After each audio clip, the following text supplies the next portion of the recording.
Hi, and welcome to an episode of Carbon and the City. I'm David Knowles, and I'm here talking with Rob Purvis of Stonecity Woodworking. So Rob, how are you today? Good, thanks David. Yourself? Yeah, I'm great. What are you up to?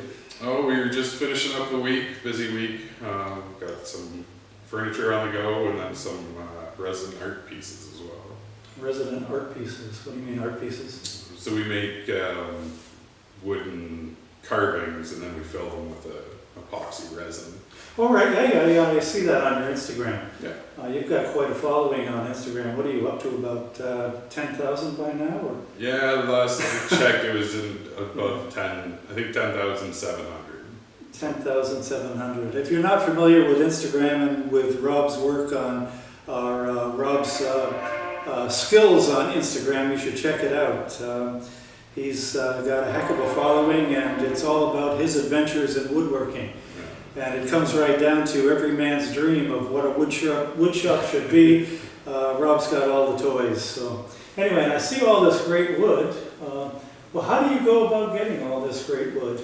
So the majority of the larger pieces, the taller ones, they were all one tree that fell in Napanee. Oh, yeah. So it's a local tree that was in someone's yard and a storm knocked it over.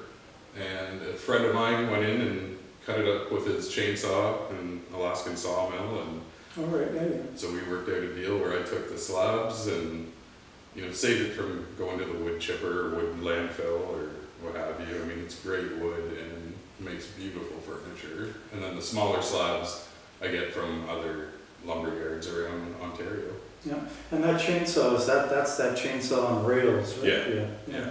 That's some pretty cool stuff. I've seen YouTube videos of them in auction.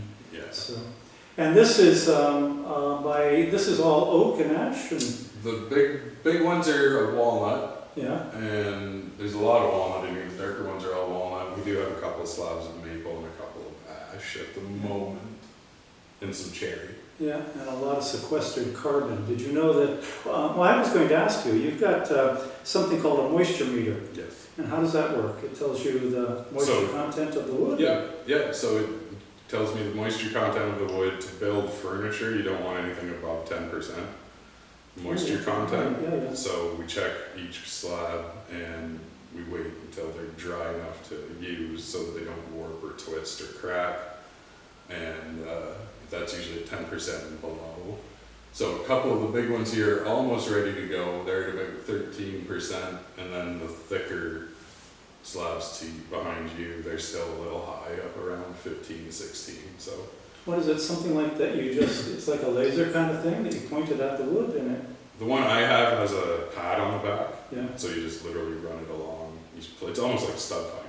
Oh, okay, yeah. But more common ones have pins in them. Yeah. And you stick the pins into the wood. But all right, so that's 10% for furniture. I think it's around 14% for new home building and construction, isn't it? it sounds about it's probably even higher than that. Some of the lumber you get at the big box stores is upwards of 20. Yeah. I was going to point out that in a piece of wood like this, the 50% of the dry weight is carbon.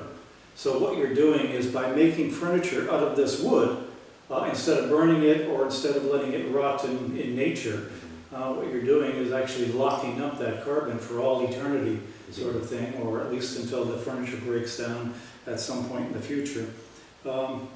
You were also doing, or you just recently got back from a trip to the States. Yep. My understanding from your Instagram post was that you had gone down to hook up with other woodworkers. Yeah, it was. And so, and then the trip itself, we went to Nashville to visit friends for a week, and it just happened that along the drive, some of my friends that I've made on Instagram, fellow woodworkers, were along the way. Yeah. So I got to stop in and see, I think 4 or 5 on our way. Yeah. So it was pretty cool. It's nice to meet them in person. Yeah, exactly. Yeah, because you never know people you meet on the social media, whether they're real or not.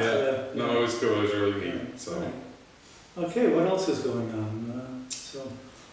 Well, just busy making furniture. We're doing a lot of charcuterie boards for a big order coming up, and then we have another order that's in the works of 600 serving boards. for a barbecue fest in Memphis, Tennessee. So that's not till next year, but we're working at the details right now so we can get a head start on it. So that's actually a project that you're making here that you're going to ship down? Yeah. Is that right? Yeah. How did that project find you? Instagram. Instagram, yeah. It was, And they follow us on Instagram, and she sent me a message. I think a lot of it has to do with the dollar. yeah, You know, they're basically paying 30% less. until Trump put some tariffs on. Yeah, true.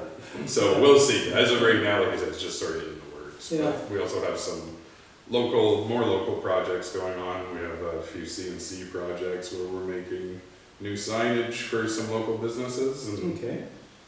Explain CNC. What is CNC? so it's a machine that's run by my computer that can carve out like exact graphics. So it's All right, yeah. instead of trying to hand route or hand, we're just quite a variable for mistakes for your router running off. Right, yeah. The computer controls the machine and carves it perfectly. Much like the new sign makers with their vinyl.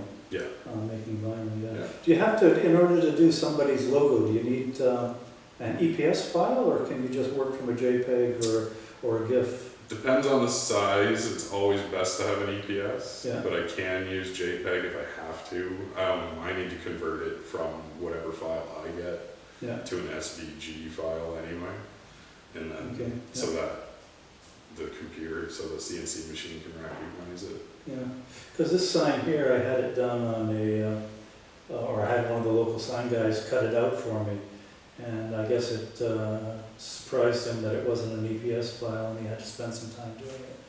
So, Yeah, but he's been doing signs for me for a heck of a long time, so he didn't mind. yeah. Yeah. It's good for me too. I mean, my background's a graphic design. I was a graphic designer for 20 years, so Yeah. it's sort of second nature to me. So you were laying out the ads at the Whig Standard. I was at the Whig for a little while, and then I was at the EMC or Heritage newspaper for 12 years. Yeah. So, I yeah, remember the Heritage when it was first begun. Daryl Semble Yep. ran it in Amherstview for years and years and years. Now I think he works out at Terra Nova Trust. Yep. Yeah. So anyway, all right, good.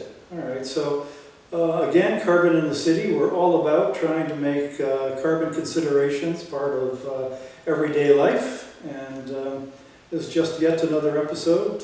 Hopefully, we'll make a mark. So thank you very much, Rob, for coming in. Thanks, David. Having me, Yeah. and I guess that's a wrap.